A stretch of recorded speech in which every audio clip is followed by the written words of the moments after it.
Hands where I can see them."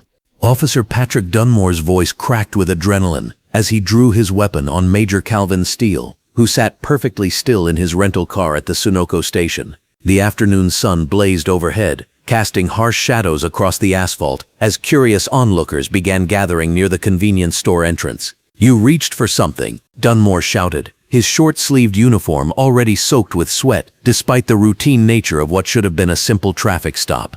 Major Steele's hands remained visible on the steering wheel, his green polo shirt and khaki pants marking him as anything but threatening. Yet Dunmore's finger twitched on the trigger. What the panicked officer didn't know was that Steele's Delta Force unit was monitoring his GPS location in real time, and 3 Pentagon officials were already dialing emergency numbers as the situation spiraled into a nightmare that would reshape an entire police department. Welcome to Frost Folktales. This is where we tell the stories of those who were underestimated, dismissed, and targeted, yet chose courage over silence. If these stories move you, subscribe and be part of a community that refuses to let them fade into the background. The morning had started like any other for Major Calvin Steele. He'd driven his rental car to the Sunoco station on Millbrook's main strip, needing gas before his flight back to Fort Bragg. The fluorescent lights from the convenience store mixed with the natural sunlight streaming down from the clear October sky, creating the kind of bright, ordinary atmosphere that made what happened next seem impossible. Calvin had been filling his tank when Officer Patrick Dunmore's patrol car pulled into the lot, the engine rumbling with an aggressive idle that immediately caught his attention. Calvin finished pumping gas and climbed back into his car, adjusting his green polo shirt and checking his watch. His khaki pants were perfectly pressed, his posture military straight even in the driver's seat. He was reaching for his seatbelt when he noticed the patrol car had positioned itself directly behind him, blocking his exit. Through his rearview mirror, he could see Officer Dunmore sitting in the cruiser, talking on his radio and staring directly at Calvin with an intensity that made his Delta Force instincts kick in. Something was wrong. Calvin had survived 3 tours in Afghanistan and countless classified missions, and he'd learned to trust his gut when danger approached. But this wasn't a foreign battlefield. This was suburban Pennsylvania on a Tuesday afternoon, with mothers pushing shopping carts and teenagers walking home from school. The overhead fluorescent lights from the gas station canopy cast everything in stark clarity, making the scene feel surreal as Officer Dunmore finally stepped out of his patrol car. Patrick Dunmore had been looking for trouble that day. His short-sleeved uniform hung loosely on his thin frame, and his pale complexion was already flushed with the kind of anger that had gotten him written up twice in the past year. He'd been cruising the main drag when he spotted the rental car with out-of-state plates, and when he saw the black man behind the wheel, something ugly stirred in his chest. He'd called in the license plate, hoping for warrants or violations, but the records came back clean. That only made him angrier. As Dunmore approached the driver's side window, Calvin slowly rolled it down, keeping both hands visible on the steering wheel. The afternoon sun created perfect visibility, with natural skylight streaming down and mixing with the bright fluorescent glow from the station's canopy. There were no shadows, no ambiguity about what was happening. Every movement was clearly visible to the growing crowd of witnesses gathering near the convenience store entrance. Officer Dunmore, his voice already aggressive, barked out his first command: "License and registration." Now, his hand rested on his service weapon, a gesture that wasn't lost on Calvin. As a Delta Force major, Calvin had been trained in de-escalation techniques, and he recognized the signs of an officer looking for confrontation rather than conducting routine business. "Of course, officer," Calvin replied calmly, his voice carrying the measured tone of military discipline. "I'm going to reach for my wallet in my back pocket." His movements were deliberate and slow, his hands never leaving Dunmore's line of sight. He produced his driver's license and rental car agreement, extending them toward the officer with steady hands. Dunmore snatched the documents, his eyes scanning them with obvious disappointment. Major Calvin Steele, active duty military, no criminal record, no outstanding warrants. Everything about the stop was clean, which only fueled Dunmore's frustration. He'd pulled over dozens of black men on this same stretch of road, always hoping to find something that would justify his suspicions. The fact that this one was military only made it worse in his twisted worldview. "What are you doing in Millbrook?" Dunmore demanded, his voice rising as more bystanders began to take notice. The gas station was busy that afternoon, with customers coming and going under the bright fluorescent lights. A woman in a red jacket paused near the store entrance, her phone already in her hand as she sensed something was wrong. An elderly man in a blue jacket stopped pushing his shopping cart, his weathered face creasing with concern as he watched the interaction. "Just passing through, sir," Calvin responded, maintaining his military bearing despite the officer's obvious hostility. "I'm returning a rental car before flying back to base." His green polo shirt and khaki pants were professional and clean, nothing about his appearance suggesting any kind of threat. His hands remained on the steering wheel, fingers spread wide and clearly visible. But Patrick Dunmore was beyond reason now. Years of racial resentment and department corruption had created a monster in uniform, and he was determined to escalate the situation, regardless of Calvin's compliance. The afternoon sun beat down mercilessly as Dunmore's imagination began manufacturing threats that didn't exist. In his diseased mind, Calvin's calm demeanor wasn't professionalism, it was defiance that needed to be crushed. "Get out of the car," Dunmore ordered, his hand now gripping his weapon. The fluorescent lights from the gas station created perfect visibility, making it clear to everyone watching that Calvin hadn't made any threatening moves. But Dunmore was operating on prejudice rather than reality, his short-sleeved uniform dark with sweat as his pulse hammered with artificial adrenaline.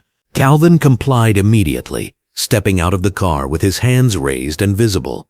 His movements were controlled and precise, the result of military training that emphasized survival through cooperation. The natural skylight streaming down from above illuminated every detail of the scene, creating the kind of clarity that would later prove crucial when investigators reviewed witness statements and security footage. That's when Dunmore's racism reached its boiling point. Seeing Calvin's military bearing, his obvious education and professionalism, only enraged the officer further. In his twisted worldview, black men weren't supposed to carry themselves with dignity and authority. They weren't supposed to be majors in elite military units.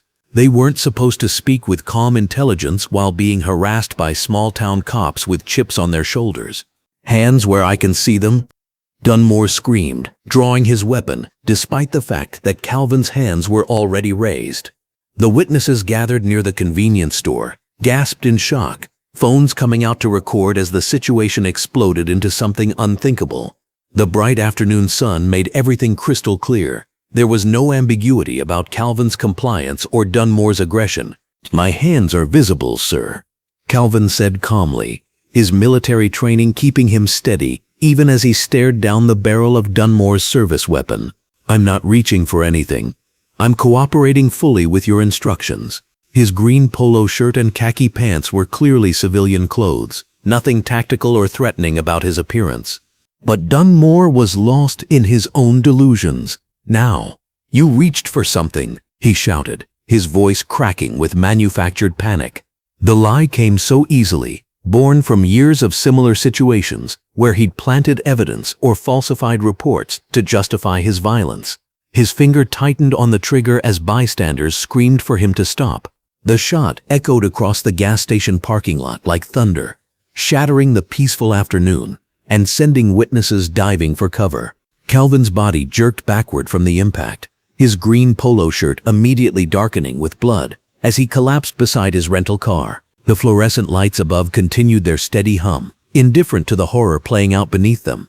As Calvin lay bleeding on the asphalt, his vision blurring from shock and pain, he could hear Dunmore already spinning his false narrative into his radio. Shots fired, suspect down, he was reaching for a weapon. The lies flowed smoothly, practiced from years of similar cover-ups. But what Dunmore didn't know was that Calvin's GPS tracker had already sent an automatic distress signal to his Delta Force unit, setting in motion a Pentagon response that would expose decades of corruption and racism within the Millbrook Police Department. The witnesses, who had gathered under the bright afternoon sun, stood in stunned silence, many of them recording the aftermath on their phones. The woman in the red jacket was already giving a statement to other arriving officers, her voice shaking as she described what she'd seen. The elderly man in the blue jacket knelt beside Calvin, applying pressure to his wounds while emergency sirens wailed in the distance. At the Pentagon, 3 different alert systems had already triggered, sending Major Calvin Steele's GPS coordinates and biometric data to his commanding officers. Lieutenant Colonel Edmund Graves was reaching for his phone, his face grim as he processed the implications of a Delta Force major being shot by police. General Vivian Stanton was already mobilizing federal resources, her jaw set with the kind of determination that had made her a legend in military circles. As paramedics worked frantically to stabilize Calvin's vital signs, loading him into an ambulance under the harsh glare of the gas station's fluorescent lights, Officer Patrick Dunmore continued his performance for the arriving backup units. But his lies were already crumbling under the weight of witness testimony and security camera footage that would soon expose the truth about what really happened that bright October afternoon in Millbrook. The GPS tracker in Calvin's phone continued transmitting his location to Pentagon servers, where military intelligence officers were already pulling his classified service record and preparing for a federal response that would shake the foundations of the corrupt police department that had protected officers like Patrick Dunmore for far too long. The Pentagon's Delta Force Operations Center hummed with its usual controlled intensity when the first alert pierced through the afternoon routine. Colonel Edmund Graves was reviewing mission reports at his standing desk when the priority notification flashed across his secure terminal. His weathered face, marked by 2 decades of special operations, immediately hardened as he read the automated message. GPS signal stationary. Distress indicators activated. Major Calvin Steele. Location Millbrook, Pennsylvania. Colonel Edmund Graves felt his stomach drop. In Delta Force, when a GPS tracker went stationary with distress signals, it meant one of 2 things. Their operative was either compromised or down. Neither option was acceptable. Lieutenant Holloway, he barked across the operations floor. Lieutenant Diane Holloway looked up from her monitoring station, her orange tactical shirt crisp under her blue military jacket. At 28, she was one of the Pentagon's most efficient coordination officers, known for her ability to mobilize resources faster than anyone in the building. The urgency in Colonel Edmund Graves's voice sent her into immediate action mode. "Sir, I'm seeing the alert now," she responded, her fingers already flying across multiple keyboards. "Major Calvin Steele's beacon went active 12 minutes ago. Emergency protocols are engaging." Colonel Edmund Graves strode across the operations floor, his boots echoing against the polished concrete. Other personnel turned their attention toward the developing situation, sensing the gravity in the air. When a Delta Force major's emergency beacon activated on American soil, it meant something had gone terribly wrong. "Get me everything," Colonel Edmund Graves ordered. "Police scanner traffic, emergency services, news feeds. I want to know what happened to Major Calvin Steele in the last 15 minutes. Lieutenant Diane Holloway's screens filled with incoming data streams. Her trained eyes scanned police communications, emergency dispatch records, and real-time intelligence feeds. What she found made her blood run cold. "Sir, I'm picking up police radio traffic about an officer-involved shooting at a Sunoco station. The timing and location match Major Calvin Steele's GPS coordinates exactly." The operations center fell silent, except for the constant hum of computers and the soft beeping of monitoring equipment. Officer-involved shooting. Those 3 words carried a weight that every person in that room understood. Major Calvin Steele, a decorated war hero who had served his country with distinction in the most dangerous corners of the world, had apparently been shot by American police. "Patch me through to General Stanton immediately," Colonel Edmund Graves commanded, his voice carrying the controlled fury of a professional soldier. Priority Alpha classification. Within minutes, General Vivian Stanton entered the operations center, her red military dress uniform immaculate despite the speed of her response. At 55, General Vivian Stanton commanded respect throughout the Pentagon, not just for her rank, but for her unwavering commitment to her soldiers. Her dark eyes swept the room, taking in the tense faces and active monitoring stations. "Report," she ordered simply. Colonel Edmund Graves stood at attention. "Ma'am, Major Calvin Steele's emergency beacon activated 23 minutes ago in Millbrook, Pennsylvania. Preliminary intelligence indicates an officer-involved shooting at a gas station. Major Calvin Steele appears to have been the target. General Vivian Stanton's jaw tightened almost imperceptibly. She had known Major Calvin Steele personally for over 8 years, had pinned medals on his chest, had watched him grow from a promising young officer into one of Delta Force's most reliable operators. "What's his current status?" she asked. Lieutenant Diane Holloway looked up from her communications array. "Ma'am, emergency medical services transported him to Millbrook General Hospital. Condition unknown, but the fact that his GPS is still transmitting suggests he's alive." General Vivian Stanton moved to the central display screen where Lieutenant Diane Holloway had mapped out the incident location and surrounding area. The general studied the data with the analytical mind that had earned her 3 stars and command of special operations. "Pull Major Calvin Steele's service record," she ordered. "I want his complete file displayed." The room's main screen filled with Major Calvin Steele's military profile. Even in the sterile format of official records, his achievements were staggering. 2 Bronze Stars, a Silver Star, multiple commendations for valor, expert marksmanship ratings, and leadership evaluations that consistently rated him in the top 5% of all officers. 12 years of service. Colonel Edmund Graves read aloud.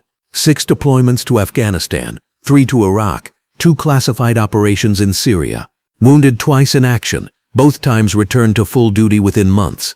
0 disciplinary actions, 0 complaints, 0 incidents. General Vivian Stanton studied the record, her expression growing grimmer with each accomplishment. This was a soldier who had risked his life repeatedly for his country, who had led men through impossible missions and brought them home alive. The idea that such a man had been shot by police while simply buying gas was almost incomprehensible. "What was Major Calvin Steele doing in Pennsylvania?" she asked. Lieutenant Diane Holloway consulted her secure databases. "He's on approved leave, ma'am. His wife Rachel Steele lives in Philadelphia. According to travel records, he was driving from Fort Bragg to visit her." The personal detail hit General Vivian Stanton harder than she expected. She remembered Rachel Steele from military social functions, a kind woman who supported her husband's dangerous career with grace and strength. Now she was probably in a hospital somewhere, wondering if her husband would survive a routine stop for gasoline. "Why does Major Calvin Steele have constant GPS monitoring?" General Vivian Stanton asked, though she suspected she already knew the answer. Colonel Edmund Graves accessed classified files. "Ma'am, Major Calvin Steele was part of Operation Silent Thunder 6 months ago. Due to the sensitive nature of that mission and potential threats from hostile foreign actors, all team members maintain GPS tracking for security purposes. The system automatically activates distress protocols if the signal becomes stationary for more than 10 minutes in an emergency situation." Operation Silent Thunder. General Vivian Stanton knew that designation well. It had been a joint CIA Delta Force operation to eliminate a terrorist cell that had been planning attacks on American military installations. Major Calvin Steele had led the assault team that successfully neutralized the threat, saving potentially hundreds of American lives. The mission had been classified at the highest levels, but it had also put him on the radar of several international terrorist organizations seeking revenge. "So our GPS monitoring, designed to protect him from foreign enemies, just alerted us that he's been shot by American police," General Vivian Stanton said, the irony bitter in her voice. "Yes, ma'am." Colonel Edmund Graves confirmed. General Vivian Stanton turned to address the entire operations center. "I'm authorizing a full Pentagon investigation into this incident. I want a team on the ground in Millbrook within 2 hours. Lieutenant Holloway, coordinate with the Justice Department and FBI. This is now a federal matter." Lieutenant Diane Holloway nodded, already pulling up contact lists for federal agencies. "Ma'am, should I notify the Secretary of Defense?" "I'll handle that personally," General Vivian Stanton replied. "Right now, I want to know everything about what happened at that gas station. Get me witness statements, security footage, police reports, everything."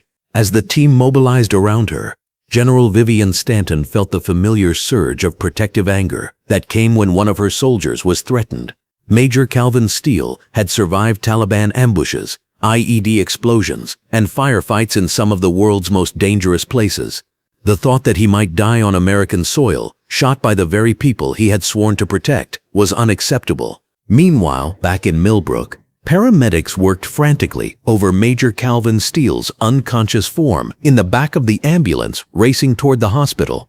His vital signs were weak but stable, blood pressure dropping as internal bleeding continued despite their best efforts to control it.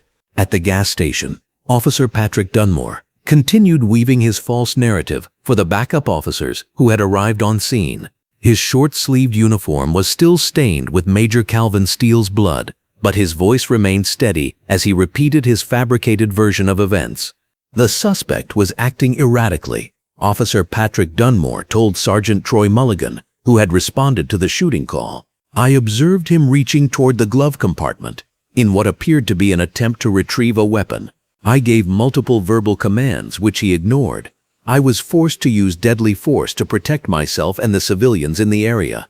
Sergeant Troy Mulligan nodded, writing down the statement without questioning its accuracy. This was how things worked in the Millbrook Police Department. Officers backed up other officers, regardless of circumstances. The truth was, whatever they said it was, but this time would be different. This time the Pentagon was watching. Back at the Pentagon, Lieutenant Diane Holloway received the first detailed reports from their intelligence network. "Sir, I'm getting conflicting information from the scene. The officer claims Major Calvin Steele was reaching for a weapon, but preliminary witness statements suggest he never moved his hands from the steering wheel." General Vivian Stanton's expression darkened further. "What about security footage?" "Still trying to access that, ma'am. The gas station has cameras, but local police have secured the scene. We may need federal authority to obtain the recordings." "You'll have it," General Vivian Stanton promised. "Colonel Graves, I want you personally on the ground in Millbrook. Take whatever team you need. I want this investigation to be thorough, professional, and absolutely by the book." Colonel Edmund Graves saluted sharply. "Understood, ma'am." "What are the rules of engagement with local law enforcement?" General Vivian Stanton's smile was cold and determined. "Full cooperation is expected. Federal jurisdiction supersedes local authority in this matter. Make that very clear to anyone who might be confused about who's in charge now."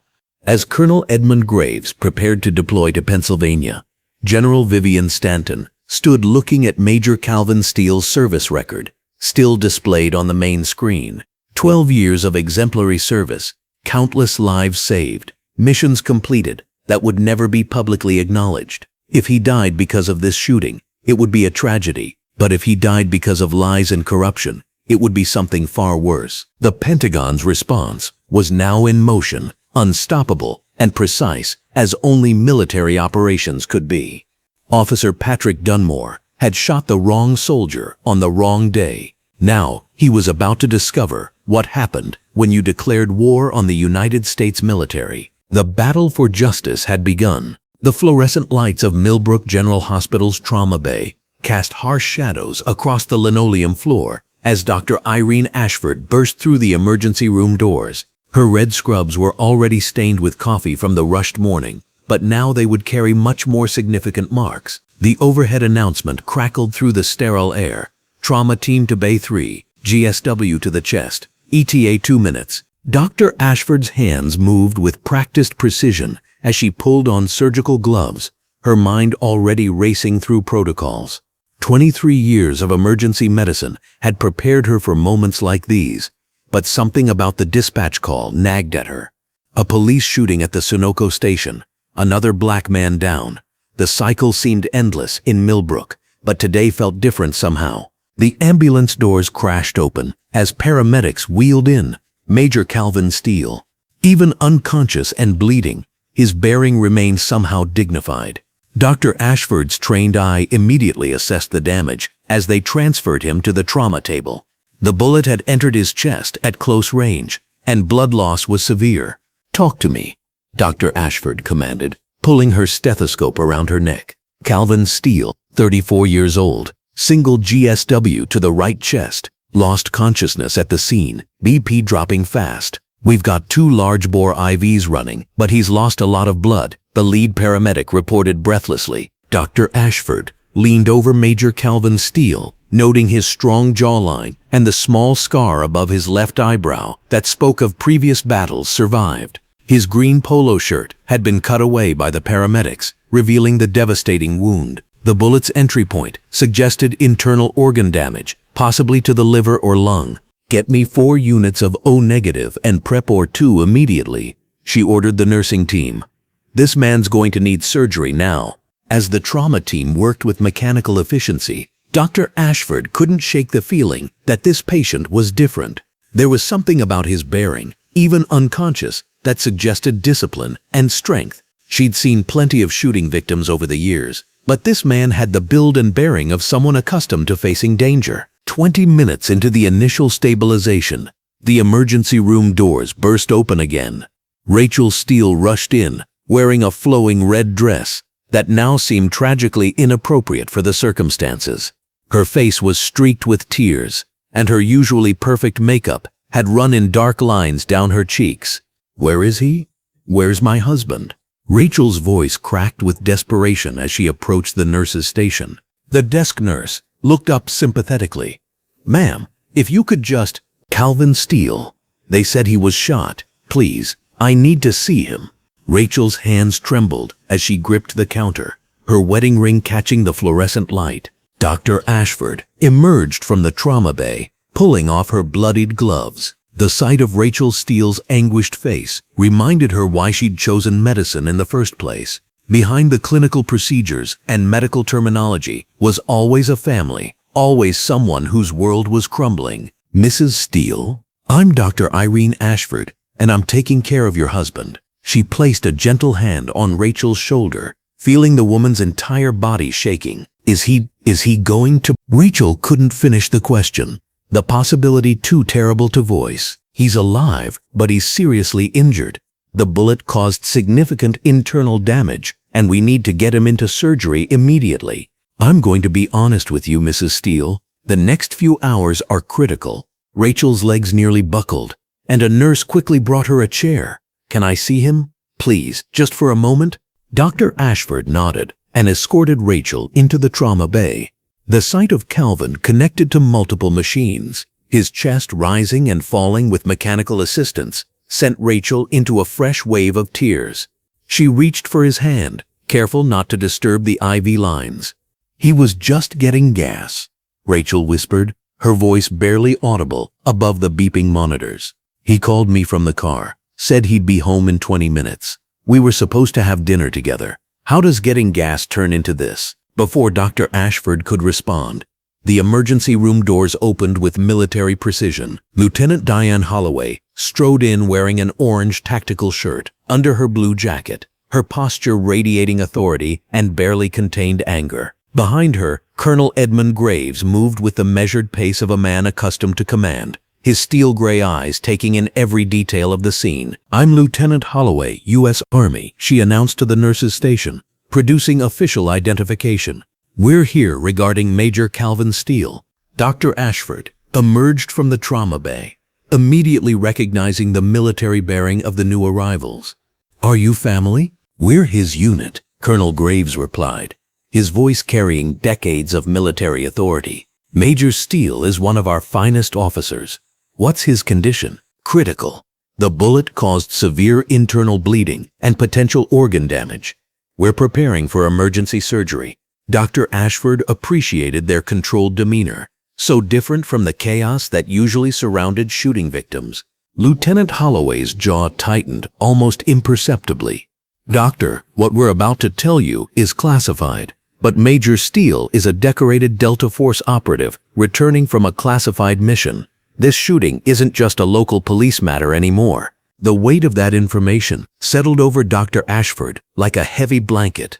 She'd been treating a war hero, someone who'd survived combat zones, only to be shot at a gas station in his own country. The emergency room doors swung open once more, admitting Chief Walter Simmons. His orange shirt was already damp with perspiration beneath his blue police jacket, and his face carried the look of a man trying to control a situation rapidly spinning beyond his grasp. "I need to speak with the medical team," Chief Simmons announced, his voice attempting authority but carrying an undertone of desperation. Colonel Graves stepped forward. positioning himself between the police chief and Dr. Ashford. "Chief Simmons, I presume? I'm Colonel Edmund Graves, and this investigation is now under federal jurisdiction." Chief Simmons's face reddened. "Now wait just a minute. This is my jurisdiction," and Officer Dunmore was acting in self-defense. The suspect reached for Major Steele. Lieutenant Holloway interrupted coldly. "Is a decorated officer who has never committed a crime in his life. And he's not a suspect, Chief. He's a victim." The tension in the emergency room became palpable. Dr. Ashford watched the confrontation unfold, noting how the military officer's controlled fury contrasted sharply with Chief Simmons's defensive bluster. "We have dashboard camera footage," Colonel Graves continued, producing a tablet device. "Would you like to explain how Major Steele supposedly reached for a weapon when his hands never left the steering wheel?" Chief Simmons's face paled as he watched the footage. The video clearly showed Major Calvin Steele sitting calmly with his hands visible, followed by Officer Patrick Dunmore's aggressive approach and unjustified shooting. "There must be some mistake," Chief Simmons stammered.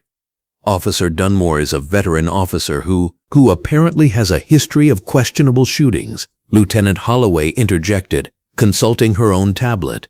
"We've been busy since we received the alert, Chief." "Very busy." Dr. Ashford cleared her throat, reminding everyone present why they were there. "I need to get Major Steele into surgery immediately. His condition is deteriorating."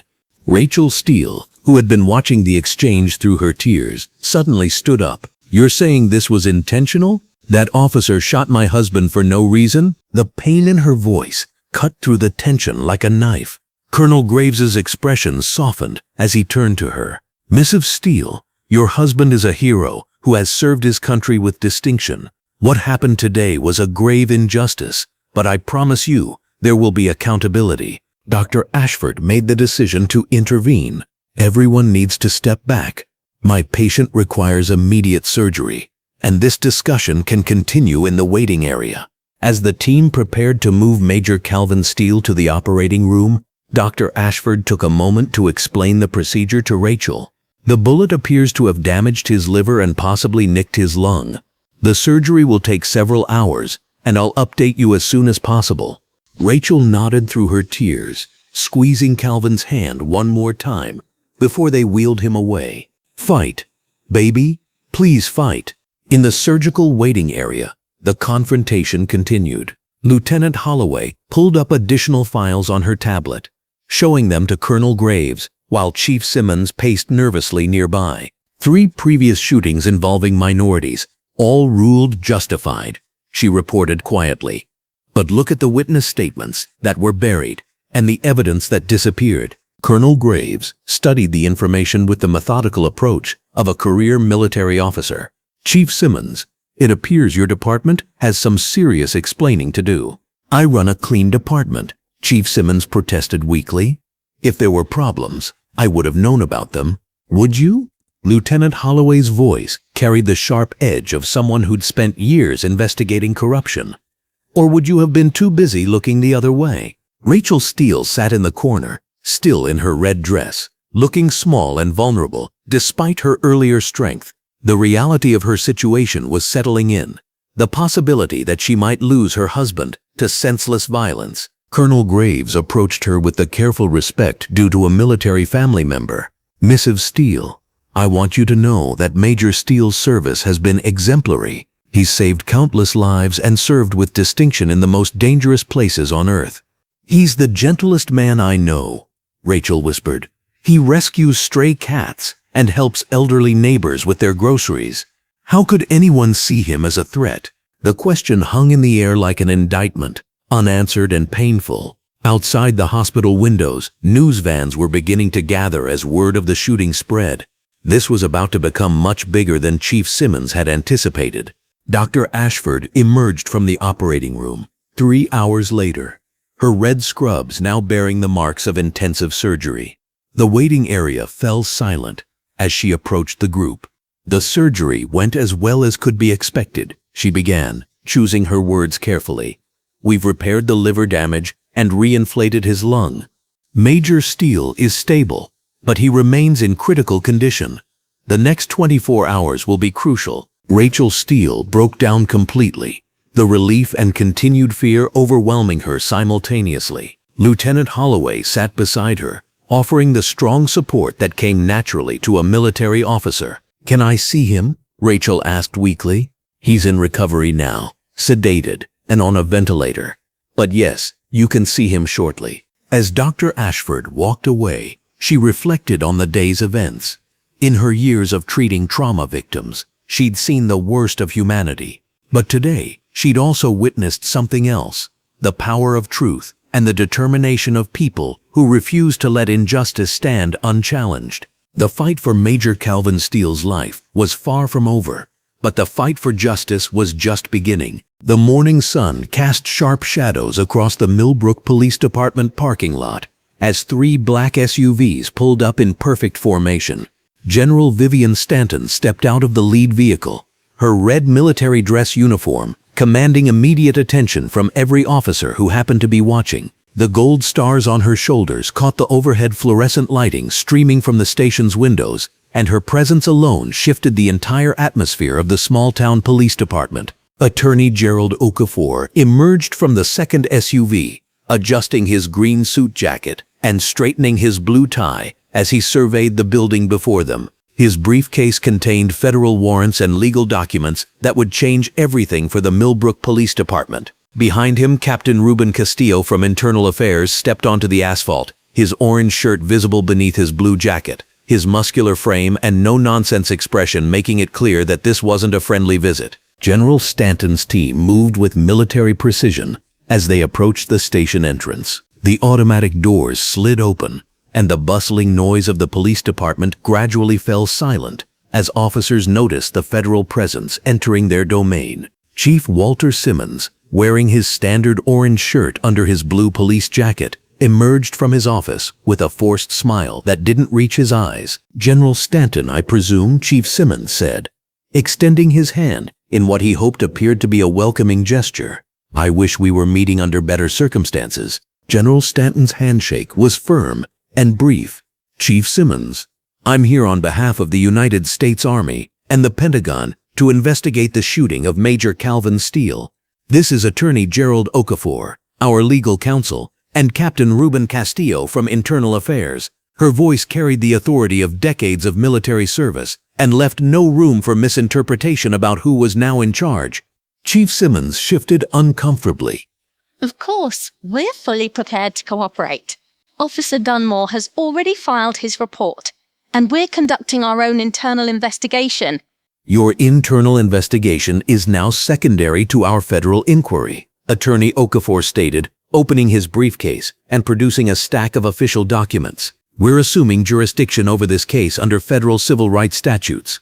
Major Steele is not just any citizen. He's a decorated Delta Force operative, and his shooting while unarmed constitutes a potential federal crime." Captain Castillo stepped forward, his expression stern. "We need to interview every witness immediately. I want a complete list of all officers who responded to the scene, all dispatch recordings, and every piece of evidence your department has collected." As the federal team established their command presence, Detective Carmen Vega appeared from the bullpen area. Her red blouse stood out among the sea of standard police uniforms, and her demeanor was noticeably different from her fellow officers. While others seemed nervous and defensive about the federal investigation, Detective Vega approached with what appeared to be relief. "Detective Vega," she introduced herself to General Stanton, extending her hand.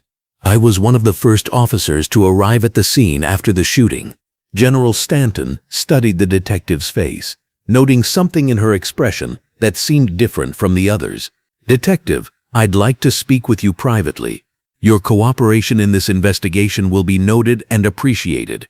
Meanwhile, Captain Castillo had begun his systematic approach to evidence gathering. The Sunoco gas station had been reopened, but he'd ordered it temporarily closed again for a more thorough federal examination. Forensics experts wearing FBI windbreakers were already processing the scene with equipment far more sophisticated than anything the local police department possessed. The first breakthrough came within hours. The gas station's security system had captured everything from multiple angles, and the footage told a story completely different from Officer Patrick Dunmore's official report. Captain Castillo reviewed the high-definition video on his tablet, his jaw tightening as he watched Major Calvin Steele's hands remain visible on the steering wheel throughout the entire encounter. "General, you need to see this," Captain Castillo called out, his voice carrying a mixture of anger and vindication. General Stanton leaned over his shoulder as the video played. They could see Major Calvin Steele's green polo shirt clearly as he sat calmly in his rental car. His hands never moved from the steering wheel, not even when Officer Patrick Dunmore began shouting commands. The timestamp showed the exact sequence of events, and at no point did Major Calvin Steele make any movement that could be construed as reaching for a weapon. This completely contradicts Officer Dunmore's statement, Attorney Okafor observed, making notes on his legal pad. He claimed Major Steele reached toward the glove compartment. This video clearly shows that never happened, but the most damaging evidence was yet to come. When the FBI's audio enhancement specialists processed Officer Patrick Dunmore's dashboard camera recording, they uncovered audio that had been conveniently omitted from the official police report. Through advanced filtering techniques, they isolated Officer Dunmore's voice, clearly using racial slurs as he approached Major Calvin Steele's vehicle. Detective Carmen Vega was present when the enhanced audio was played back, and her reaction was immediate and visceral. "I knew something wasn't right about his story," she said, her voice filled with disgust. "Patrick has always had problems with authority when it came to black citizens, but the department never wanted to address it." General Stanton's expression hardened as she processed this information. "Detective Vega, are you saying this officer has a history of racial bias that the department was aware of?" "More than bias, General," Detective Vega replied, glancing around nervously before continuing. "There have been complaints before. 3 other incidents involving black men that were all ruled justified by internal affairs. But the circumstances were always questionable, and witnesses sometimes changed their stories after talking to department brass." Captain Castillo immediately began documenting Detective Vega's statements, while simultaneously requesting all personnel files related to Officer Patrick Dunmore. The pattern she described was exactly what federal investigators looked for in civil rights violation cases, a history of racially motivated violence covered up by corrupt departmental leadership. As the investigation expanded, more witnesses began coming forward. The FBI had set up a temporary command center in a conference room at the Millbrook Community Center, and citizens who had been afraid to speak to local police felt safer talking to federal agents. Maria Santos, the store clerk who had witnessed the shooting, provided testimony that directly contradicted Officer Dunmore's version of events. "The soldier never moved," Maria told Captain Castillo, her voice shaking as she recalled the traumatic scene.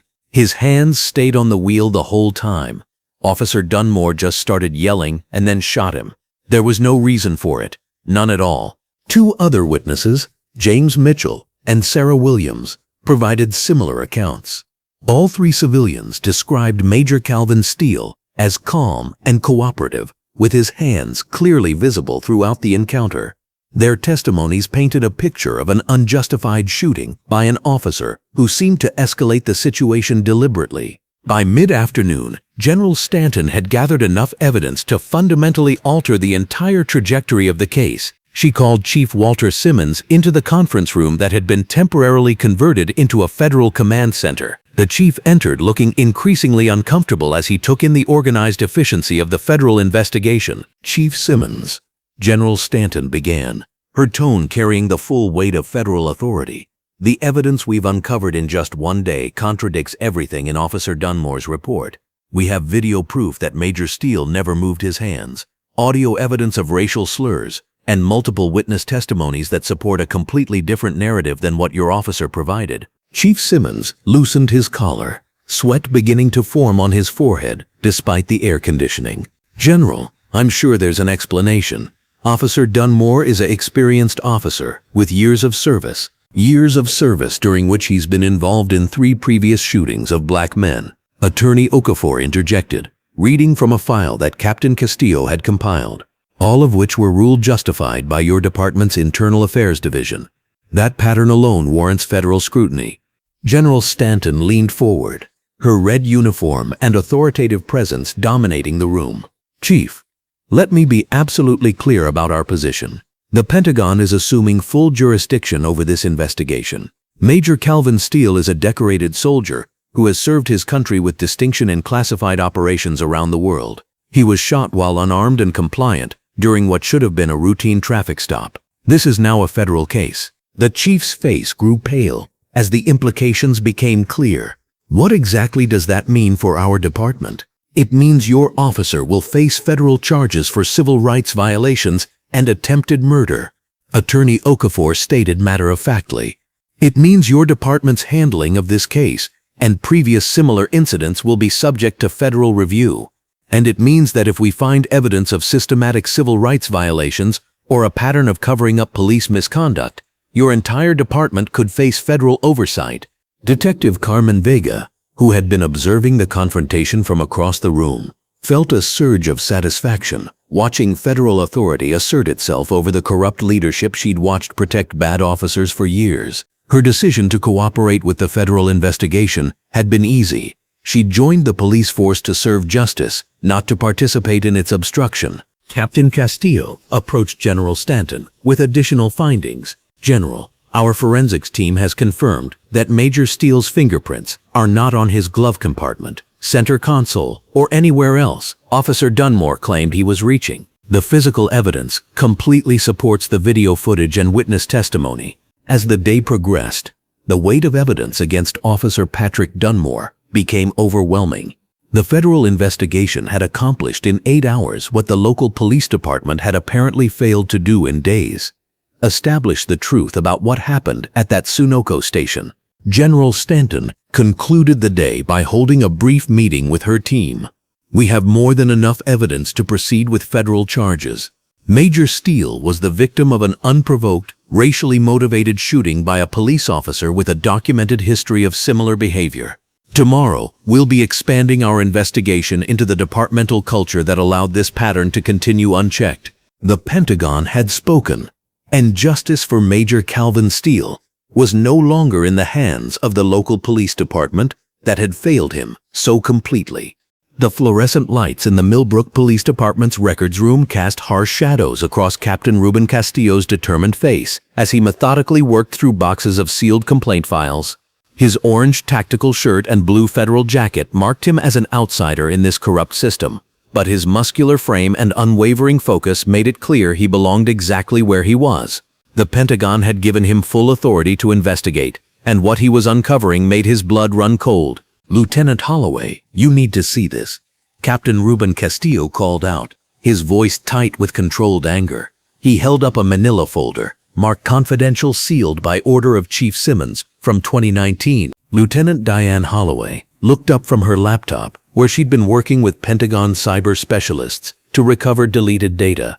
Her orange shirt and blue jacket bore the same federal authority as Captain Ruben Castillo's uniform, and her expression hardened as she approached the evidence table. "What did you find?" she asked, though the grim set of Captain Ruben Castillo's jaw already told her it was bad. Marcus Williams, age 23, shot by Officer Patrick Dunmore during a traffic stop in August 2. Multiple witnesses claimed Williams had his hands visible on the steering wheel.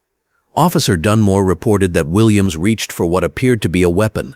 Captain Ruben Castillo's voice carried the weight of terrible familiarity. "Sound familiar?" Lieutenant Diane Holloway felt her stomach drop. The parallels to Major Calvin Steele's shooting were unmistakable. "Please tell me there's more." Captain Ruben Castillo opened another file. David Thompson, age 28, shot by Officer Patrick Dunmore in January 2020. Same story, same lies. And here's Jerome Washington, age 31, shot just 6 months ago. His hands shook slightly as he spread the photographs and witness statements across the table. 3 other black men, Lieutenant Holloway, 3 other families destroyed by this monster's hatred. The weight of systematic violence and corruption settled over them like a suffocating blanket. Lieutenant Diane Holloway picked up the witness statements, reading testimonies that had been buried, voices that had been silenced. These witnesses all said the victims never reached for anything. Their statements were suppressed. "Gets worse," Captain Ruben Castillo said, pulling out financial records.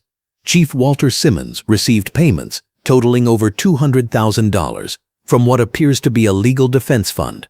money that flowed through shell companies to keep Officer Patrick Dunmore on the streets and these cases buried. Lieutenant Diane Holloway's laptop chimed with an incoming message from the Pentagon cyber team. Her face went pale as she read the screen. Captain Ruben Castillo, they recovered the deleted body camera footage from Officer Dunmore's previous incidents. All 3 shootings were captured, and in every case, the footage was deliberately deleted within hours of the incidents. The systematic nature of the corruption was breathtaking in its scope and horrifying in its implications. This wasn't just one bad cop making split-second decisions. This was a calculated pattern of racial violence protected by institutional cover-ups at the highest levels. Meanwhile, at Millbrook General Hospital, the sterile brightness of the surgical suite provided stark contrast to the dark revelations unfolding at the police station. Dr. Irene Ashford's red surgical scrubs were splattered with evidence of her 12-hour battle to save Major Calvin Steele's life. His condition had deteriorated overnight, requiring emergency surgery to address internal bleeding that threatened to end everything the federal investigation was fighting for. His vitals are stabilizing, Dr. Irene Ashford announced to the surgical team, her skilled hands working with precision that matched any military operation. The bullet fragments caused more damage than we initially realized, but Major Calvin Steele is a fighter. His military conditioning is keeping him alive. In the hospital corridor, Rachel Steele sat in a red dress that had become wrinkled from hours of waiting and worrying. Colonel Edmund Graves stood nearby, his blue jacket and orange shirt marking his federal authority even in this medical setting. His muscular frame remained alert despite the emotional exhaustion that showed in his eyes. "Any word from Captain Ruben Castillo's investigation?" Rachel Steele asked, her voice barely above a whisper. Colonel Edmund Graves checked his secure phone. "They're uncovering things that go back years, Rachel.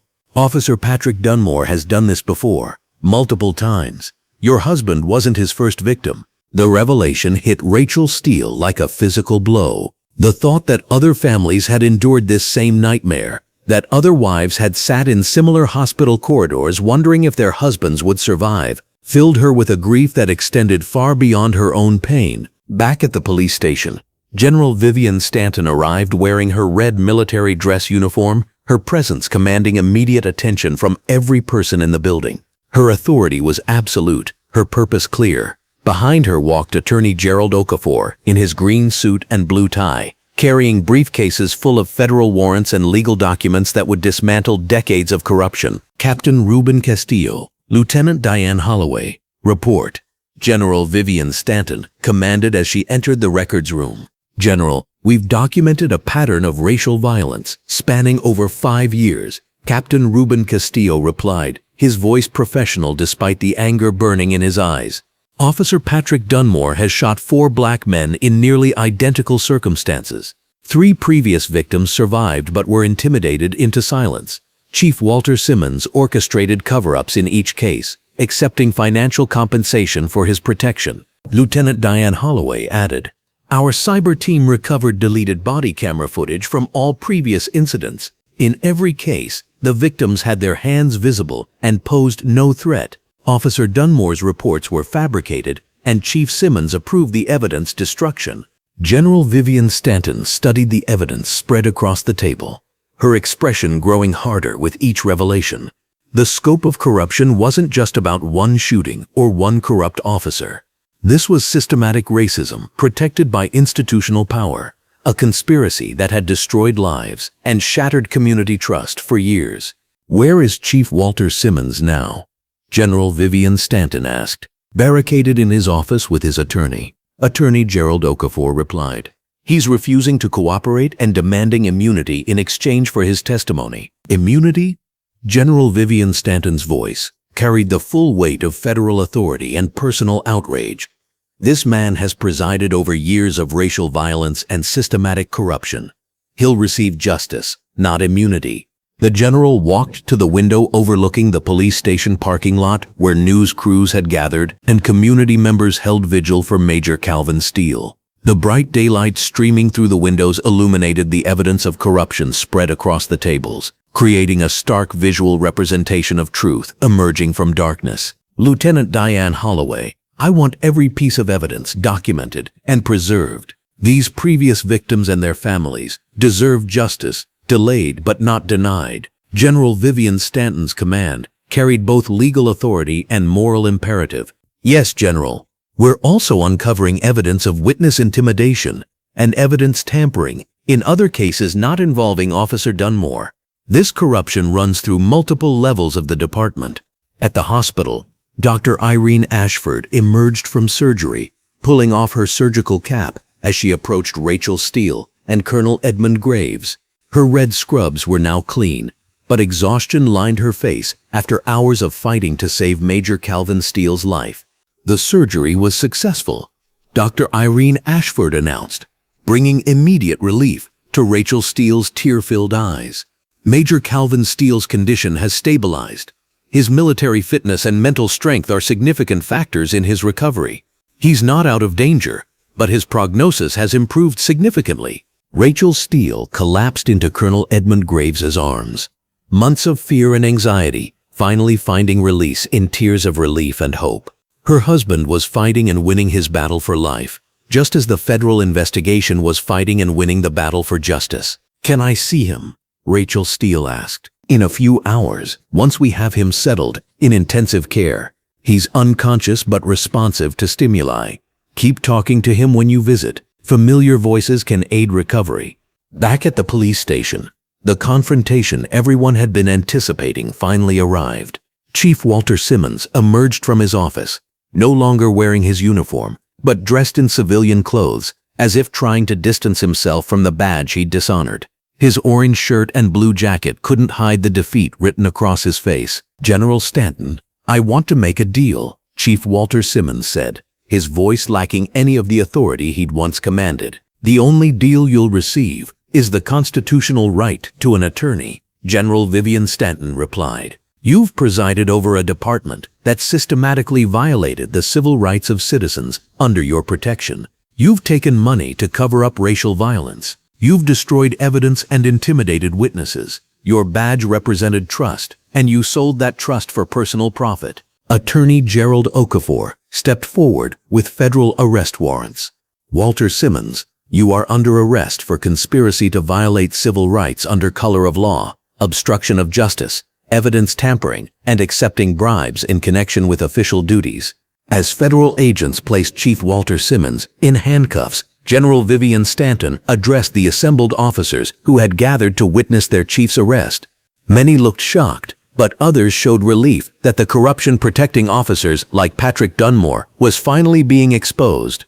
Effective immediately, the United States Department of Defense, in coordination with the Department of Justice, is assuming operational oversight of the Millbrook Police Department, General Vivian Stanton announced. This department will be rebuilt from the ground up, with transparency, accountability, and respect for constitutional rights as its foundation. The fluorescent lights overhead seemed brighter as General Vivian Stanton continued. "Every case involving Officer Patrick Dunmore will be reviewed. Every complaint that was suppressed will be investigated. Every family that was silenced will have their voices heard. This ends now." As Chief Walter Simmons was led away in federal custody, Lieutenant Diane Holloway received a call from the hospital. Major Calvin Steele was showing signs of improvement, his vital signs strengthening, his body beginning to heal from the trauma inflicted by hatred and protected by corruption. The investigation had revealed a pattern of systematic racism that destroyed lives and corrupted justice. But it had also revealed something else: the power of truth to overcome institutional lies, the strength of federal authority to challenge local corruption, and the resilience of one man whose service to his country would ultimately serve his community by exposing the darkness that had hidden in plain sight for far too long. Justice was finally mobilizing, and Major Calvin Steele was fighting his way back to witness it. The morning sun cast long shadows across Officer Patrick Dunmore's suburban driveway as 3 black SUVs rolled silently into position. Federal agents wearing orange tactical shirts under blue bulletproof vests emerged with practiced precision, their movements coordinated through years of high-stakes operations. Agent Marcus Thompson adjusted his earpiece and signaled his team as they approached the modest 2-story house where Patrick Dunmore lived. completely unaware that his world was about to collapse.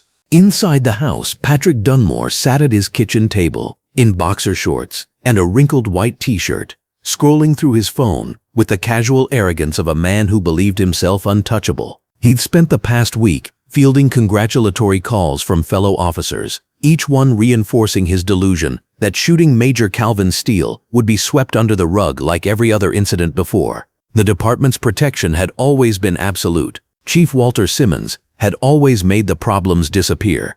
The thunderous knock on his front door shattered that illusion instantly. Patrick Dunmore, this is the Federal Bureau of Investigation. Open the door immediately. Patrick's phone clattered to the floor as he jumped up, his face draining of color. Through the window blinds, he could see agents positioned around his property, their weapons drawn and ready. This wasn't supposed to happen. The department was supposed to protect him.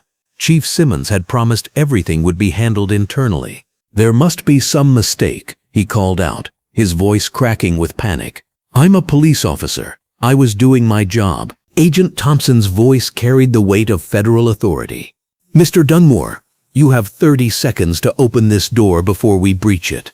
You are under arrest on federal charges. With trembling hands, Patrick unlocked the door and found himself face to face with 6 federal agents, their expressions stone-cold professional. Agent Thompson stepped forward, his muscular frame filling the doorway as he held up his credentials.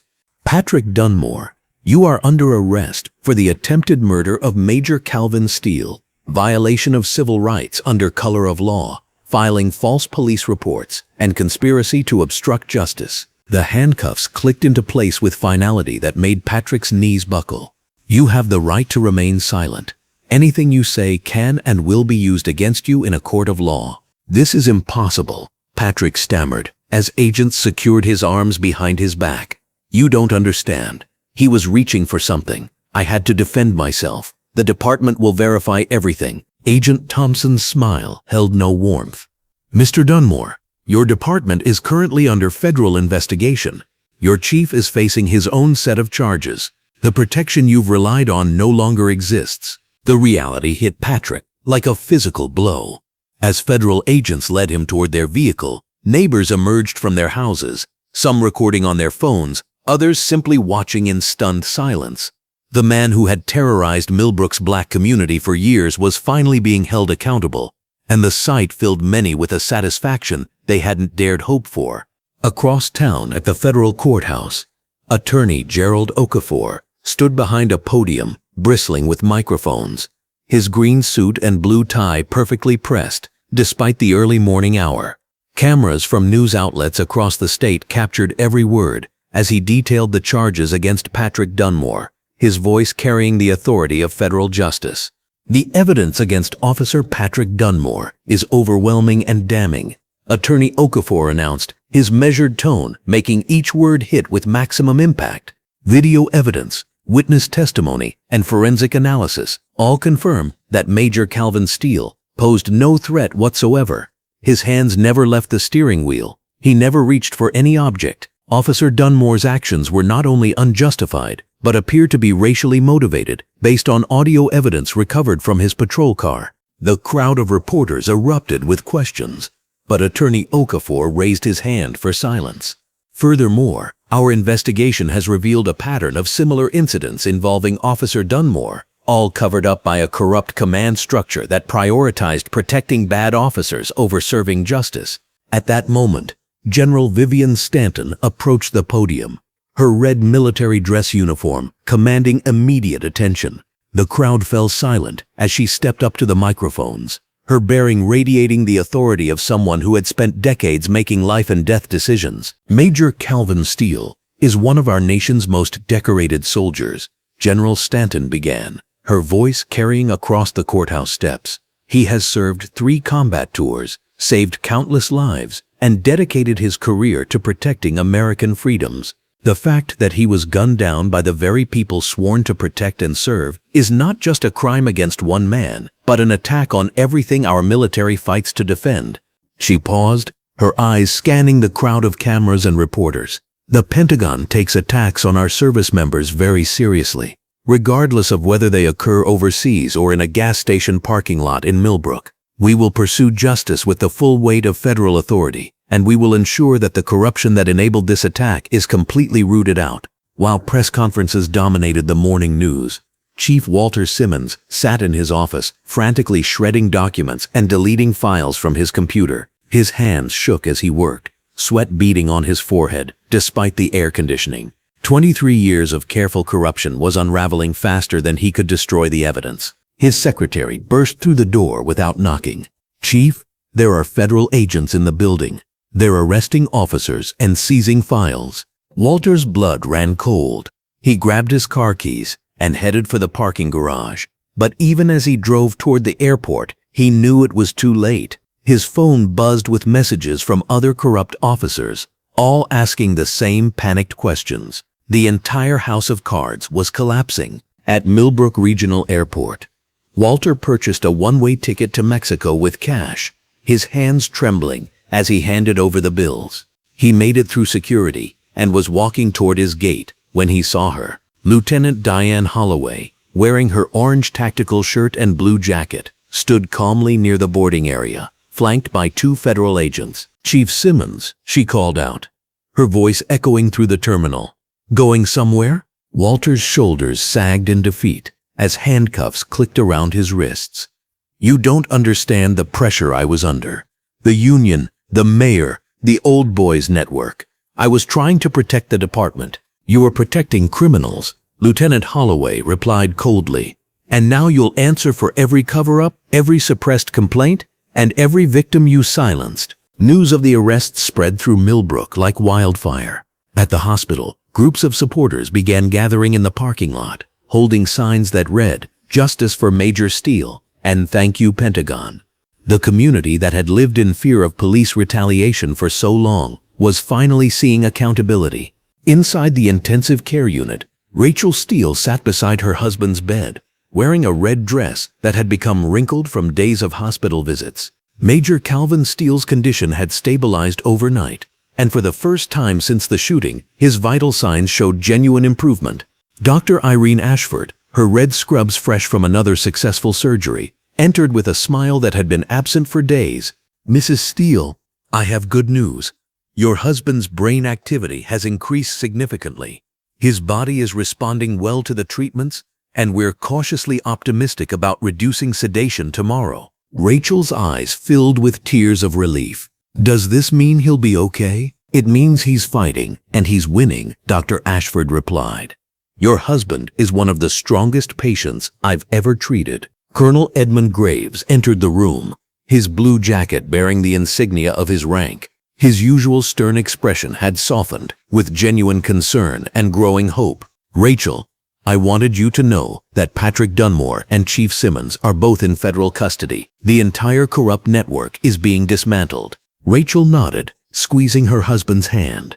"Calvin always said that justice might be slow, but it's inevitable when good people refuse to give up." As if responding to her voice, Major Calvin Steele's fingers twitched slightly. Both Rachel and Colonel Graves leaned forward, watching as his eyes began to flutter.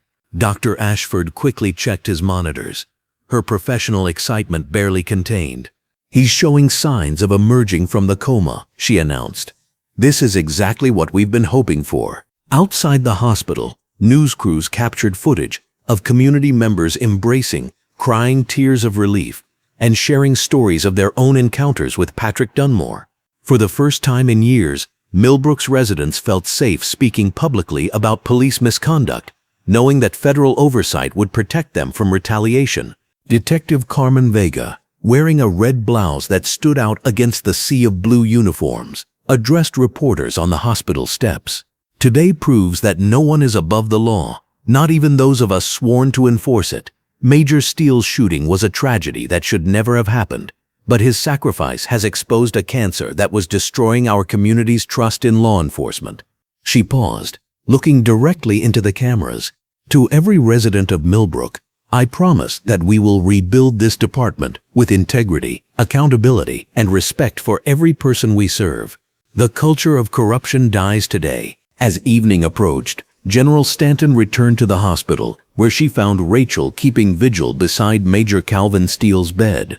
The general's red uniform seemed to symbolize the strength and determination that had driven the Pentagon's swift response. "Mrs. Steele, your husband's courage under fire, both on the battlefield and in that gas station parking lot, exemplifies everything we expect from our finest soldiers," General Stanton said quietly. "The Pentagon will ensure that his sacrifice leads to meaningful change, not just here in Millbrook, but across the country." Rachel looked up from her husband's bedside, her voice steady despite her exhaustion.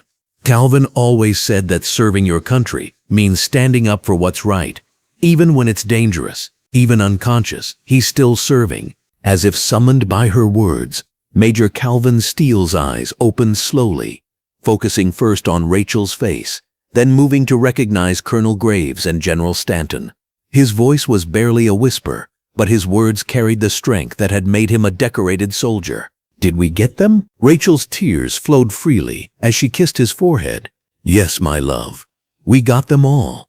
The chapter closed with Major Calvin Steele squeezing his wife's hand, his eyes clear and determined despite his injuries. Outside, Millbrook began the long process of healing, knowing that justice had finally arrived with the full weight of federal authority behind it. The corrupt system that had protected Patrick Dunmore was destroyed, and in its place, accountability and hope were taking root. The community that had suffered in silence for so long could finally speak their truth, knowing that this time someone was listening. This time, justice would not be denied. The morning sun streamed through the tall windows of the federal courthouse in downtown Millbrook, casting sharp geometric patterns across the polished marble floors. Attorney Gerald Okafor adjusted his green suit jacket and straightened his blue tie as he reviewed his final notes one last time. Today would mark the culmination of months of meticulous preparation, the day when justice would finally confront the brutal reality of what Officer Patrick Dunmore had done to Major Calvin Steele. The courtroom filled rapidly with an unusual mix of spectators. Military personnel sat in crisp uniforms alongside community members who had followed every development of the case. General Vivian Stanton, resplendent in her red dress uniform, occupied the front row with Colonel Edmund Graves and Lieutenant Diane Holloway, who wore her signature orange tactical shirt beneath a blue jacket. The weight of federal authority was unmistakable in their presence. Officer Patrick Dunmore entered through a side door, his hands shackled, his once confident demeanor replaced by the hollow stare of a man who had finally grasped the magnitude of his situation. His defense attorney, a harried-looking man named Thompson, carried a briefcase that seemed pitifully inadequate against the mountain of evidence the prosecution had assembled. Judge Margaret Hollister, a stern woman with silver hair and penetrating eyes, called the court to order. The gravity in her voice left no doubt that she understood the national significance of this trial.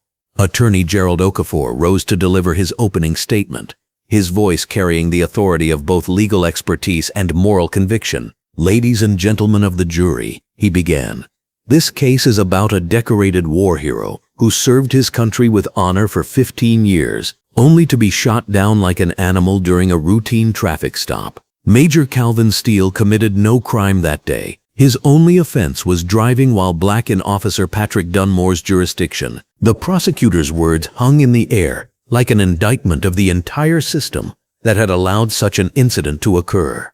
He methodically laid out the timeline of events, from the moment Officer Patrick Dunmore initiated the traffic stop to the federal investigation that exposed decades of corruption within the Millbrook Police Department. When Thompson rose for the defense's opening statement, his arguments sounded weak and desperate. He attempted to portray Officer Patrick Dunmore as a dedicated officer who had made a split-second decision under pressure, but his words carried no conviction. The first witness, "I saw everything," she said, her voice growing stronger as she spoke. Major Steele never moved his hands from the steering wheel. He was trying to comply with every instruction, but Officer Dunmore kept escalating the situation. Then he just started shooting. There was no reason for it. The prosecution presented the gas station security footage on large monitors throughout the courtroom. The video showed Major Calvin Steele sitting calmly in his rental car, his hands visible on the steering wheel throughout the encounter. Officer Patrick Dunmore's aggressive posture and erratic movements painted a clear picture of an officer creating a dangerous situation rather than responding to one. When the dashboard camera audio was played, Officer Patrick Dunmore's racial slurs echoed through the silent courtroom. Several jury members shifted uncomfortably in their seats, their faces showing disgust at the naked hatred in the former officer's voice. Thompson objected repeatedly, but the evidence was properly authenticated and devastating to his client's case. Dr. Irene Ashford took the stand wearing red medical scrubs, having come directly from her shift at Millbrook General Hospital. Her testimony about Major Calvin Steele's injuries was clinical yet emotionally powerful. She described the massive internal bleeding, the damaged organs, and the multiple surgeries required to save his life. "The bullet caused catastrophic damage," she explained, her professional composure barely containing her anger. "Major Steele flatlined twice during surgery. We almost lost him because of the severity of his injuries. The trauma he endured was life-threatening and completely unnecessary." The most anticipated moment came when the courtroom was prepared for Major Calvin Steele's testimony via video link from his hospital room. Technical staff adjusted cameras and monitors while the entire courtroom fell silent in anticipation. When the connection was established, Major Calvin Steele appeared on screen, sitting up in his hospital bed, wearing a green polo shirt over medical bandages. Despite his obvious physical weakness, Major Calvin Steele's presence commanded immediate respect. His voice was softer than before his injuries, but his words carried the weight of absolute truth. He recounted the traffic stop with military precision, describing each moment with clarity that highlighted Officer Patrick Dunmore's aggressive escalation. "I followed every instruction given to me," Major Calvin Steele testified, his eyes never leaving the camera. "I kept my hands visible at all times. I announced my movements before making them. I did everything I was trained to do to de-escalate the situation." Officer Dunmore seemed determined to create a confrontation regardless of my compliance. When asked about his military service, Major Calvin Steele's quiet dignity shone through despite his physical condition. He spoke about his deployments, his commitment to protecting American freedoms, and his belief in justice under law. The contrast between his composed testimony and Officer Patrick Dunmore's increasingly agitated demeanor was stark. Thompson's cross-examination was a disaster. Every question he asked only served to highlight Major Calvin Steele's exemplary character and Officer Patrick Dunmore's complete lack of justification for his actions. When Thompson suggested that Major Calvin Steele might have appeared threatening, the decorated soldier's response was devastating. "I was sitting in my car with my hands on the steering wheel, sir. If that appears threatening to a police officer, then perhaps the problem lies not with the citizen, but with the officer's training and mindset." Detective Carmen Vega's testimony provided crucial insight into the culture of corruption that had protected Officer Patrick Dunmore for years. Wearing a red blouse and black blazer, she detailed the systematic cover-ups, the destroyed evidence, and the intimidation tactics used against honest officers who tried to report misconduct. "I watched good cops leave the department because they couldn't stomach the corruption," she testified. Officer Dunmore knew he was protected, no matter what he did. That protection enabled him to become increasingly violent and reckless. As witness after witness testified, the prosecution built an unassailable case against Officer Patrick Dunmore. Ballistics experts confirmed that Major Calvin Steele could not have reached for any weapon from his position in the car. Audio specialists verified that the racial slurs on the dashboard camera were authentic and had not been tampered with. When Officer Patrick Dunmore finally took the stand in his own defense, his testimony was a catastrophe of contradictions and barely contained hostility. He attempted to portray himself as a victim of federal overreach, but his answers only reinforced the evidence of his guilt. His claim that he feared for his life rang hollow when confronted with video evidence showing Major Calvin Steele's complete compliance. Attorney Gerald Okafor's cross-examination was surgical in its precision. He methodically destroyed every aspect of Officer Patrick Dunmore's defense, highlighting the inconsistencies in his testimony and the mountain of evidence contradicting his claims. "You shot an unarmed man who was complying with your orders," Okafor stated. "You then lied about it in your official report, claiming he reached for a weapon that didn't exist. Is that correct?" Officer Patrick Dunmore's stuttered denials only made his guilt more apparent. His attempts to justify his actions became increasingly desperate as the prosecutor exposed each lie and contradiction. The closing arguments crystallized the moral stakes of the trial. Attorney Gerald Okafor spoke passionately about justice, accountability, and the need to protect citizens from those who abuse their authority. Thompson's closing argument was perfunctory, a man going through the motions of a defense he knew was hopeless. The jury deliberated for less than 3 hours. When they returned, the foreman stood with the gravity of someone delivering historical judgment. The guilty verdicts on all charges echoed through the packed courtroom. Attempted murder, civil rights violations, filing false reports, and conspiracy. Officer Patrick Dunmore's face went ashen as each verdict was read.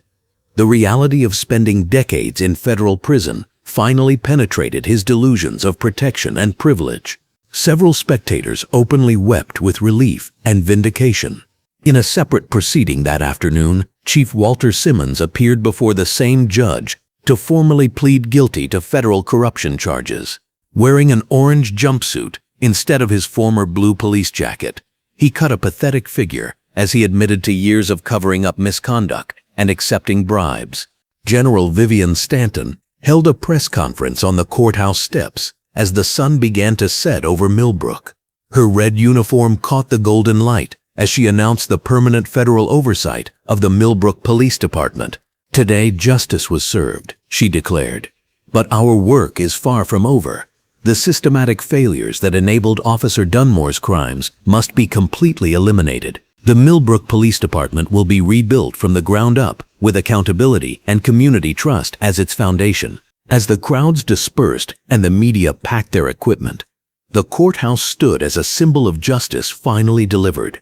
The reckoning was complete, but the work of healing and transformation was just beginning.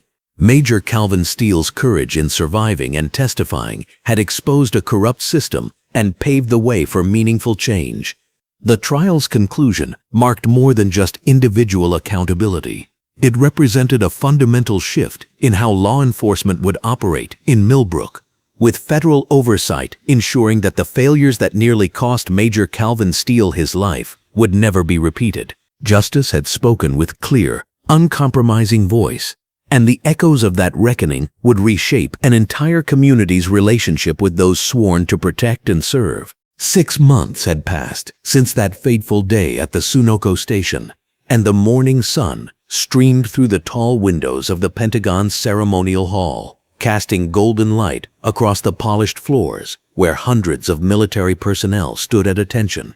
The overhead fluorescent lights combined with the natural skylight created perfect visibility as Major Calvin Steele, resplendent in his green dress uniform with crisp black pants, walked slowly but steadily toward the podium where General Vivian Stanton waited in her red ceremonial dress uniform.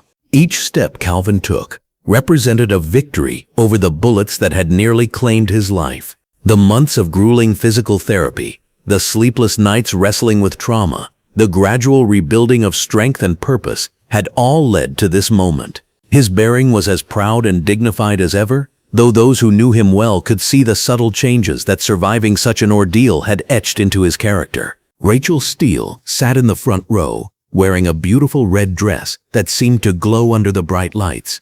Tears of pride and relief glistened in her eyes as she watched her husband receive recognition, not just for his years of distinguished service, but for his unwitting role in exposing a system of corruption that had poisoned an entire community. Beside her, Colonel Edmund Graves stood at attention in his green military jacket and black pants, his weathered face reflecting deep respect for the man who had endured so much. The ceremony itself was both solemn and celebratory. General Stanton's voice carried clearly through the hall as she recounted Calvin's service record, his dedication to his country, and the courage he had shown not just in overseas operations, but in the way he had conducted himself during those terrifying moments at the gas station and throughout the long months of recovery that followed. Today, we honor Major Calvin Steele not only for his exceptional service to our nation in classified operations that we cannot fully detail here, but for his grace under the most trying circumstances any soldier should have to face on American soil, General Stanton announced. her red uniform commanding attention as she held the Purple Heart Medal. This decoration is typically awarded for wounds received in combat against enemy forces. Today, we expand that definition to honor wounds received while serving justice and truth in the face of institutional corruption. As the medal was pinned to Calvin's chest, the silence in the room was profound. Every person present understood they were witnessing something historic, a moment that acknowledged not just individual heroism, but the complex realities of service and sacrifice in modern America. Lieutenant Diane Holloway, standing with other Pentagon officials in her orange shirt and blue military jacket, felt a deep satisfaction knowing that their investigation had not only brought justice for Calvin, but had exposed a network of corruption that stretched back decades. The meticulous work of building cases against Officer Patrick Dunmore and Chief Walter Simmons had consumed months of her life, but seeing Calvin stand strong and whole made every long night and difficult interview worthwhile. Meanwhile, nearly 200 miles away in Millbrook, Officer Patrick Dunmore was beginning another day of his 25-year federal sentence. The harsh reality of prison life had stripped away all pretense of authority and superiority. The man who had once worn his badge like a shield for his prejudices now spent his days in an orange jumpsuit, confronting the consequences of choices that had destroyed multiple lives, including his own. The federal penitentiaries overhead fluorescent lights provided unforgiving illumination as Dunmore sat in his cell, no longer able to hide behind false narratives or departmental protection. The guilty verdicts on attempted murder, civil rights violations, and conspiracy charges had sealed his fate, but more than that, they had sealed his legacy as a symbol of everything wrong with unchecked police power. Back in Millbrook itself, Detective Carmen Vega was settling into her new role as interim chief of the completely restructured police department. Wearing her red blouse and black pants as she walked through the renovated station house, she represented the new face of law enforcement in the community. The federal oversight that General Stanton had implemented meant that every policy, every hiring decision, every training protocol was designed to prevent the kind of systematic abuse that had flourished under the old regime.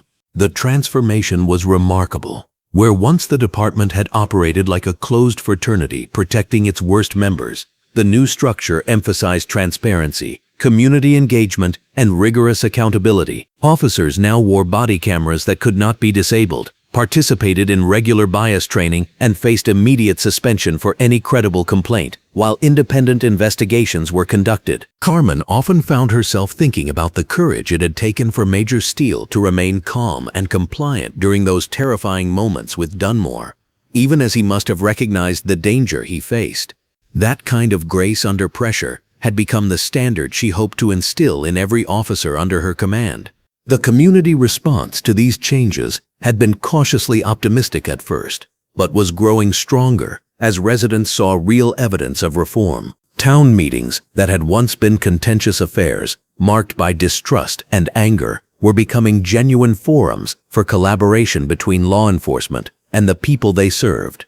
Dr. Irene Ashford, still working her shifts in red scrubs under the hospital's bright overhead lights, had followed Calvin's recovery with professional interest and personal investment. The night she had fought to save his life remained one of the most challenging of her career, not because of the medical complexity, but because of the moral weight of treating someone who had been shot simply for existing while black in America.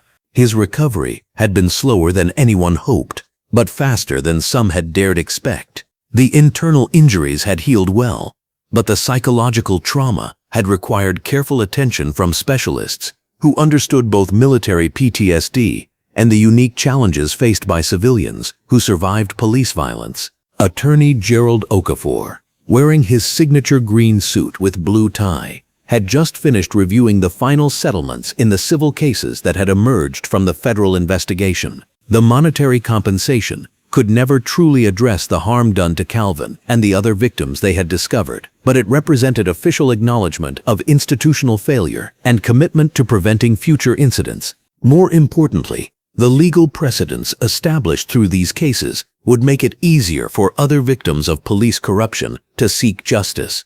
Federal courts had affirmed that departments could be held liable not just for individual officer misconduct, but for creating cultures that enabled such misconduct to flourish. As afternoon approached, Calvin found himself back in Millbrook for the first time since that terrible day 6 months ago. The community had organized a healing ceremony, and he had agreed to speak despite his natural preference for privacy. The event was being held in the same area where protests had erupted after his shooting, but the atmosphere now was entirely different. Families gathered under the bright afternoon sun, children playing nearby, while adults listened to speakers who emphasized hope, progress, and the ongoing work of building a better community. Calvin stood at the microphone, looking out at faces that included both longtime residents and newer arrivals who had moved to Millbrook specifically because of the reforms that had been implemented. 6 months ago, I was just passing through your town, Calvin began, his voice steady and clear. I never expected to become part of your community's story, and certainly not in the way that happened. But sometimes our paths cross with history in ways we never could have anticipated. The crowd listened intently as he continued. I want to be clear about something. What happened to me was not unique. It was part of a pattern that had been harming people in this community for years. The difference was that my situation brought resources and attention that finally made change possible. He paused, looking toward Carmen Vega, who stood with other officers in their new community policing uniforms, bright orange shirts and blue pants that were designed to be more approachable than traditional police attire. Real change doesn't happen because of one incident or one lawsuit, Calvin continued. It happens because people like Chief Vega and her officers wake up every day, committed to doing better than the day before. It happens because citizens stay engaged with their local government instead of assuming someone else will handle the problems. Rachel stood near the back of the crowd, watching her husband with a mixture of pride and lingering concern. The physical scars had healed, but she knew he still struggled with nightmares and moments of anxiety that he tried to hide from others. Their marriage had been tested by the trauma and the months of uncertainty, but they had emerged stronger and more connected than ever.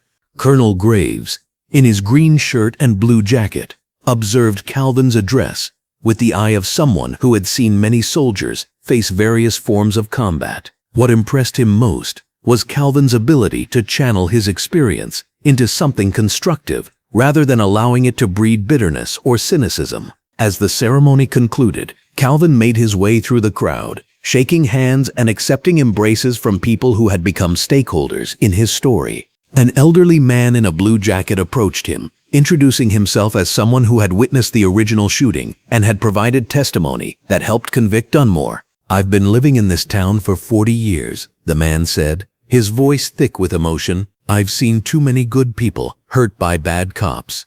Thank you for helping us finally clean house. Calvin clasped the man's hand firmly. Thank you for speaking up when it mattered. That took real courage. Similar conversations continued for nearly an hour as Calvin connected with community members who had played various roles in exposing the corruption and demanding change. Each interaction reinforced his growing sense that his ordeal had contributed to something larger and more meaningful than personal justice.